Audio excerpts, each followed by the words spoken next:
এখানে শুধু এক একটা ক্ষেত আর ক্ষেত। এখানে ট্রাক্টর চলতেছে।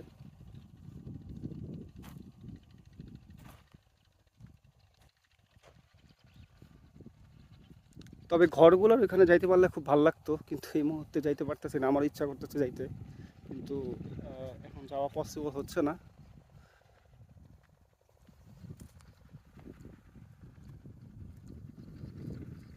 আবার ইচ্ছা করলে আমাদের এই এই চর ধরে ধরে আমাদের গ্রামে চলে যাওয়া যাবে, একদম সোজা বরাবর সোজা এখান দিয়ে।